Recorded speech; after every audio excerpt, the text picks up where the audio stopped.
Assalamualaikum warahmatullahi wabarakatuh. Waalaikumsalam warahmatullahi wabarakatuh. Selamat malam kepada teman-teman yang menonton video ini. Kembali lagi di podcast Pendidikan Karakter bersama host kalian. Perkenalkan, nama saya Raffi Hendrika Prestio Hadi dengan NIM belakang 075 dari kelas C PGSD Unesa 5 Pagetan. Saya di sini seperti yang saya katakan tadi, pendidikan karakter. Saya ingin membahas bagaimana cara membentuk karakter seorang siswa di sekolah dasar. Untuk itu, sebagai calon guru muda, saya akan mengenalkan narasumber. Beliau adalah Bapak Hadi Sumarno, SPD, merupakan seorang guru sekolah dasar di SD Belang, Kecamatan Bungkal, Kabupaten Ponorogo, Jawa Timur, yang telah menjadi seorang guru selama 24 tahun. Jadi saya ingin meminta bimbingannya dan ilmu-ilmu sebagai guru muda. Bagaimana sih cara kita mendidik karakter murid supaya menjadi seorang murid yang teladan, yang memiliki karakter yang baik untuk di masyarakat maupun di lingkungan sekolah?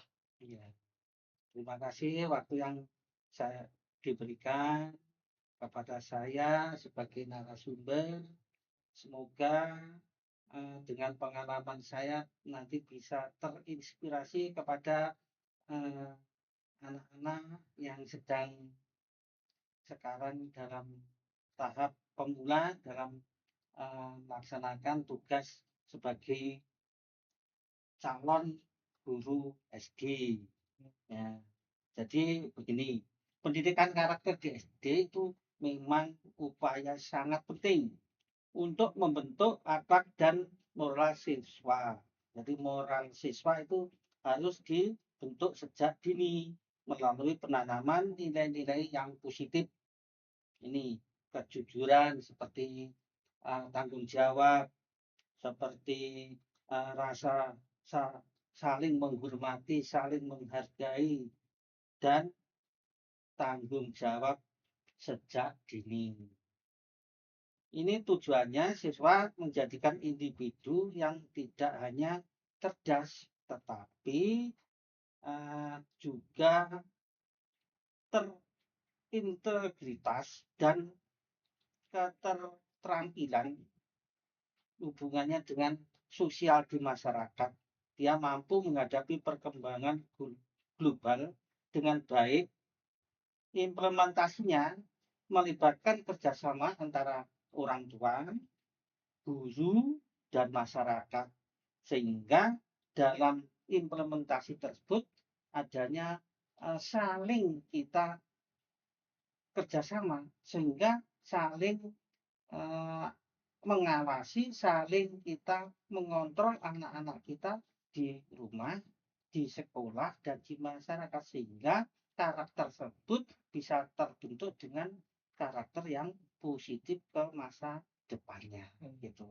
Berarti dengan adanya yang namanya tanggung jawab dalam sebuah tugas ya, untuk kerjasama antar sesama lain ya, kan di lingkungan sekolah tersebut maupun di lingkungan keluarga ya, berharap bisa membantu anak itu dalam menciptakan karakter lebih baik ya, bahkan menambahkan empati ya, demi bisa merasakan perasaan orang lain juga ya, membantu sesama teman juga dalam kalau teman-temannya mengalami masalah ya.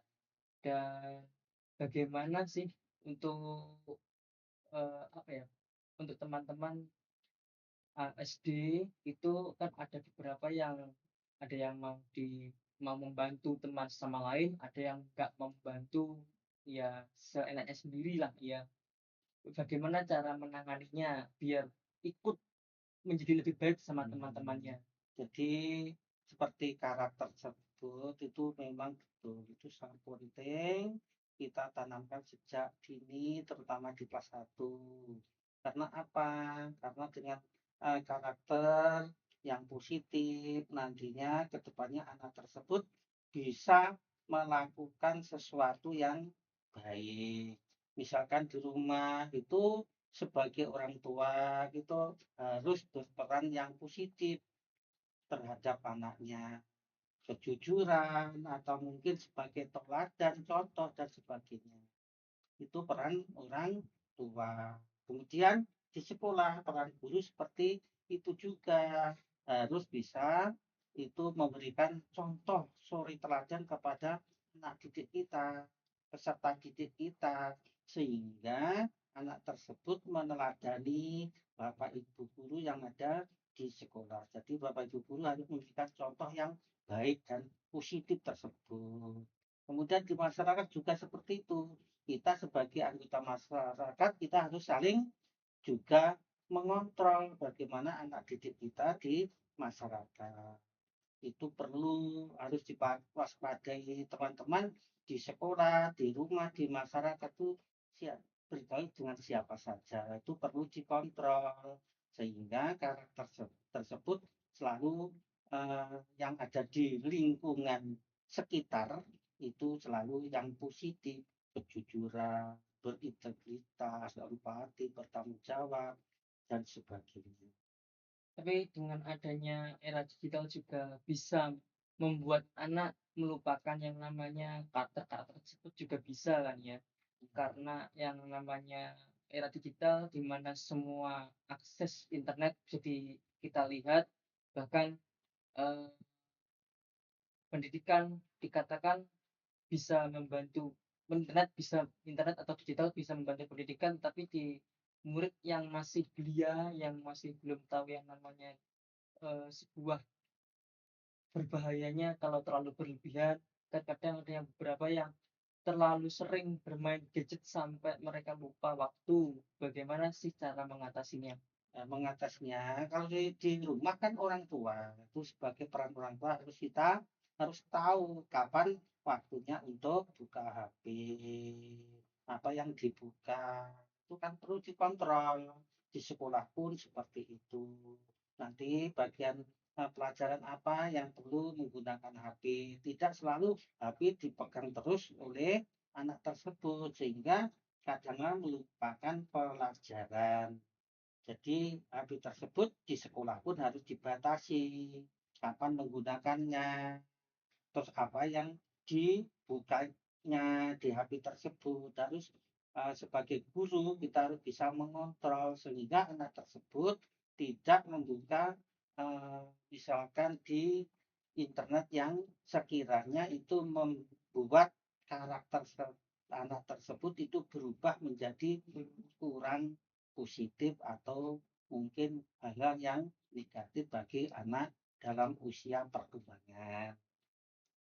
Jadi peran sekolah dan peran orang tua itu harus saling bekerjasama, harus saling Betul. terjalin dalam Ya, mendidik seorang siswa di sekolah dasar. ya, Untuk itu, untuk menyemangati siswa, kadang-kadang ada masa di mana seorang guru dan orang tua memberikan sebuah penghargaan kepada murid-murid mereka yang menjadi yang terbaik dalam karakter, dalam hal yang berbuat positif. Mereka kan harus diberikan apresiasi supaya mereka tahu bahwa karakter ini harus terus mereka jaga, terus mereka kembangkan ke depannya supaya bisa menjadi siswa yang berprestasi bahkan menjadi contoh karakter di masyarakat juga.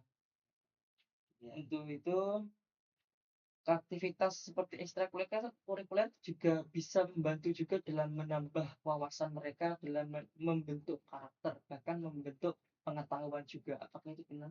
Betul. Selain kita mendidik, mengajar, membimbing di sekolah, itu di situ pun nanti ditanamkan namanya karakter, kedisiplinan, kejujuran, dan sebagainya.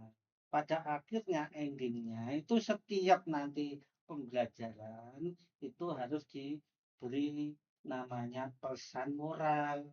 Oh, ini pesan moralnya yang positif, misalkan tentang apa, mata pelajarannya apa, dan sebagainya. Jadi sehingga pada akhir pelajaran itu diharapkan untuk menyampaikan pesan moral sehingga anak tersebut nanti hubungannya dengan karakter, dia sudah langsung itu nanti kebiasaan-kebiasaan yang baik selalu diingat dan dilakukan. Oh, ini pada waktu di sekolah, di rumah, di masyarakat dan sebagainya. Seperti itu. Nah, kemudian terutama di Ekstra. Ekstra, yang kan di Ekstra. Ekstra juga seperti itu. Di Ekstra pun itu seperti ekstra keagamaan. Itu dilakukan di situ pembiasaan. Jadi pembiasaan yang baik-baik, yang positif-positif. Di Ekstra pramuka juga seperti itu. Jadi anak itu dilatih, dibiasakan, ya kan, dengan kegiatan yang baik. Contoh, misal pagi hari itu dibiasakan sebelum masuk kelas itu nanti ada sholat duka, terus belajar mengaji bersama, berdoa bersama, tingkah laku yang harus dihindari selama di sekolah dan sebagainya. Yang memicu itu perbuatan atau mungkin yang kurang positif di lingkungan sekolah. Sehingga anak tersebut itu nanti dibiasakan sudah terbiasa juga di waktu di sekolah maupun nanti di rumah dengan kebiasaan yang positif seperti itu. Dan pasti di sela-sela kegiatan pasti ada namanya bullying Ya, antara anak yang perbedaan pendapat ataupun anak-anak yang ya pokoknya ada yang bullying. Apakah ada yang namanya bullying kan yang nggak ada ya nggak hanya ada di fisik maupun secara kata. Bagaimana sih cara kita mendisiplinkan anak tersebut tanpa harus merusak mental mereka demi meluruskan itu supaya enggak menjadi sebuah masalah besar. ya, gini untuk masalah bullying dan sebagainya itu bisa disosial disosialisasikan kepada warga sekolah. Jadi nanti wali murid, bapak ibu guru, dan stakeholder yang ada di sekolah disosialisasikan sehingga dalam sosialis tersebut nanti adanya sinkronisasi antara orang tua, bapak ibu guru, dan stakeholder yang ada di sekolah sehingga tidak menimbulkan persepsi atau mungkin salah tafsir sehingga kalau terjadi bullying dan sebagainya itu bagaimana yang mengemas sehingga anak yang dibullying tersebut itu tidak akan terganggu mentalnya dan anak yang membullying tidak nanti tidak mendapat kekerasan dan sebagainya itu saling-saling merasa eh, bagaimana ya tertukar. Oh itu salah, itu tidak baik, itu kurang baik sama teman dan sebagainya. Diberi perhatian, diberi penjelasan, Dan diajarkan eh, dengan cara meminta maaf. diajarkan minta maaf dan tidak akan mengulang lagi dan sebagainya sehingga anak tersebut nanti perlakuannya diperlakukan dengan teman-temannya itu seperti biasa tidak ada masalah seperti itu. Dengan sistem yang sangat kompleks itu pasti ada yang namanya dukungan kurikulum. Ya. Apakah kurikulumnya itu sangat memadai untuk perkembangan selanjutnya seorang anak dan siswa? Insya Allah untuk kurikulum yang sekarang ini untuk perkembangan anak di sekolah itu semua sudah memadai sesuai perkembangan zaman dan lingkungan di sosial budaya di sekolah tersebut, sekolah saya dan sebagainya itu saling-saling mendukung. Itu semua ada, itu kenyamanan dan sebagainya itu sudah ada. Dibikin anak tersebut di sekolah itu betah sehingga bahagia belajarnya, mengembangkan minat dan bakat dan sebagainya sehingga anak tersebut itu dengan meraih prestasi-prestasi itu dengan dia itu giat karena dengan kenyamanan Dan termotivasi. dan termotivasi adanya fasilitas dan sebagainya sehingga anak tersebut belajar dengan senang, dengan well-being, bahagia dan sebagainya. Untuk itu kan pasti ada yang namanya, fasilitas yang sangat lengkap untuk Ya, saling mendukung antara pendidikan karakter, untuk menunjukkan prestasi dan kecerdasan harus ada yang namanya fasilitas yang lengkap, ya. ya. Untuk saran dari Bapak Hadi sendiri, bagaimana untuk fasilitasnya sekarang ini untuk di daerah, eee, SD negeri itu kan pasti ada yang namanya pelosok tuh kurang memadai. Bagaimana caranya? Insya Allah untuk saat ini, untuk hubungannya dengan perkembangan dan teknologi, insya Allah hampir semua sekolah itu sudah terpenuhi. Jadi rata-rata itu hampir 90% itu sudah terpenuhi untuk sarana dan prasarana. Sehingga eh, anak tersebut itu bisa belajar dengan nyaman, tenang, bisa mengembangkan minat dan bakatnya. Ini contoh sekarang misalkan, ini ada ekstrakurikuler, misalkan apapun, misalkan mungkin komputer. Komputer sudah, insya Allah sudah ada juga IndiHome, internetnya sudah ada.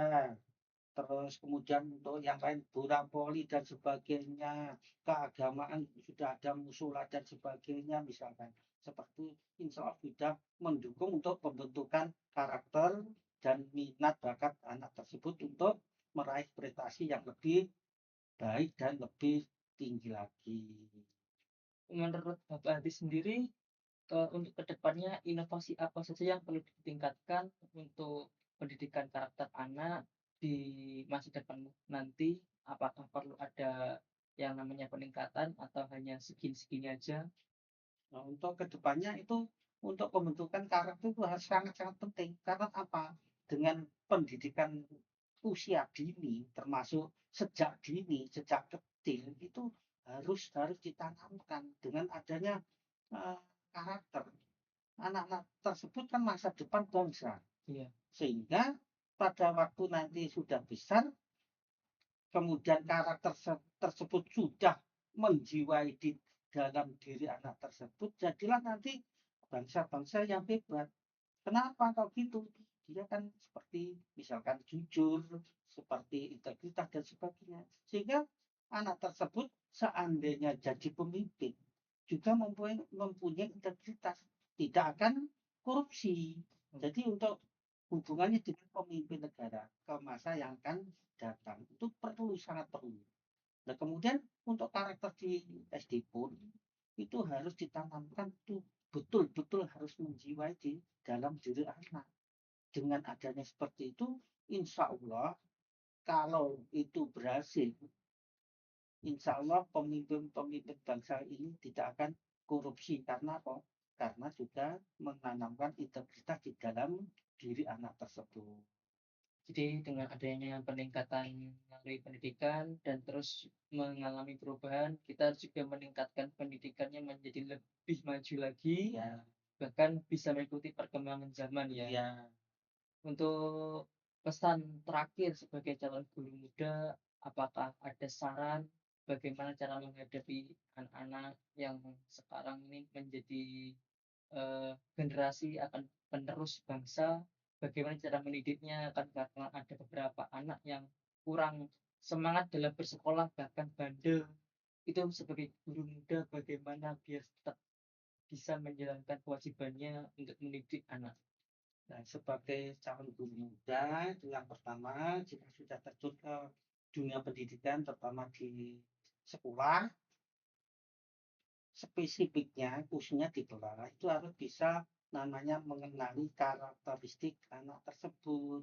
Jadi, mengenal namanya karakteristik, apa yang diperlukan, apa yang dibutuhkan, terus kepribadiannya bagaimana, sifatnya bagaimana, wataknya bagaimana, sehingga kita bisa mengenali satu persatu dari anak tersebut. Oh, ini bakatnya ini, anak ini untuk minatnya yang paling besar ini, itu bisa. Oh, ini jiwanya jiwa sebagai pemimpin, ini jiwanya pemarah dan sebagainya. Itu bisa nanti mengenali karakteristik. Jadi setelah mengenali karakteristik, kemudian kita bisa, eee, menentukan anak tersebut itu diberi apa, kurangnya apa. Misalkan anak tersebut pemarah, ya kita harus bisa mengendalikan marahnya dengan kita belajar dengan sahabat, kita, mendidik, membimbing dan sebagainya agar anak tersebut tidak mudah marah gitu loh. Sehingga di sekolah itu nyaman, senang, bergaul dengan teman-temannya sesuai dengan, harapan dari orang tua, sekolah, dan masyarakat, seperti itu. Jadi intinya sebagai calon guru kita tidak hanya memperhatikan anak dengan cara biasa, tapi harus mengulik, bahkan harus memperhatikan lebih seksama antara anak yang satu dan anak yang lain kan pasti berbeda. Iya betul betul. Jadi karakteristik antara satu anak yang satu dengan anak yang lain selalu berbeda. Apa maunya gitu loh. Iya, yang satu misalkan dididik itu, nggak bisa, yang satu itu sudah pandai, yang satu sedang-sedang. Kita harus bisa melayani satu persatu. Yang pandai kita lanjut dengan, berikutnya. Yang sedang kita sesuai dengan apa yang perlu dilanjutkan materi berikutnya. Yang belum kita harus bisa, membimbing, mendidik biar anak tersebut bisa, nantinya perkembangannya sesuai dengan yang diperlukan tersebut gitu. Jadi sebagai calon guru muda kita akan menghadapi berbagai macam jenis sifat Iya anak, betul, bahkan harus sabar dalam betul. menghadapinya. Untuk itu sebagai guru muda saya ingin sebagai calon guru juga saya sangat menghargai pendapat Bapak dan terima kasih telah memberikan saran, bahkan memberikan sebuah pesan, bimbingan juga mengenai cara menjadi guru yang lebih baik dalam membentuk karakter siswa di sekolah dasar. Terima kasih. Ya, Untuk itu teman-teman, sebagai calon guru muda, hendaknya kita menjadi tidak hanya sebagai seorang guru, tapi juga sebagai orang tua kedua, tidak hanya memperhatikan anak satu persatu, tapi juga harus lebih memperhatikan bagaimana anak itu maunya apa, harus kita turutin, bahkan kalau mereka mengalami masalah seperti bullying, seperti anu, perundungan, kita harus sebagai seorang guru nggak boleh yang namanya membiarkan. Kita harus tahu itu namanya bermain, ya bermain, adanya bullying kita harus membedakannya. Untuk itu, sebagai guru muda kita harus lebih jeli dalam me mengseleksi dalam hal melihat karakter seorang anak. betul. Untuk saat ini sekian. Terima kasih kepada Bapak Hadi Sumarno, SPD, telah memberikan saya berbagai ilmu juga, dan Ya, semoga dengan ilmu ini saya dapat memanfaatkan sebaik mungkin ya. dan dapat menjadi seorang muda calon guru yang akan menjadi penerus, bahkan bisa membantu mendidik siswa di sekolah dasar menjadi penerus bangsa di masa depan. Amin ya. Sekian dari saya. Terima kasih kepada narasumber telah datang di podcast Pendidikan Karakter ini. Saya mohon maaf bila ada salah atau kata dan bila ada pertanyaan yang mungkin ya nggak bisa nyambung, ya semoga saja ini bisa tersambung lah ya antara pertanyaan dan jawabannya. Akhir kata, terima kasih kepada Bapak Hadi Sumarno dan Bapak Hadi Sumarno sebagai narasumber dan saya sebagai host. Terima kasih kepada teman-teman yang telah menonton video ini. Sekian dari saya. Wassalamualaikum warahmatullahi wabarakatuh. Waalaikumsalam warahmatullahi wabarakatuh.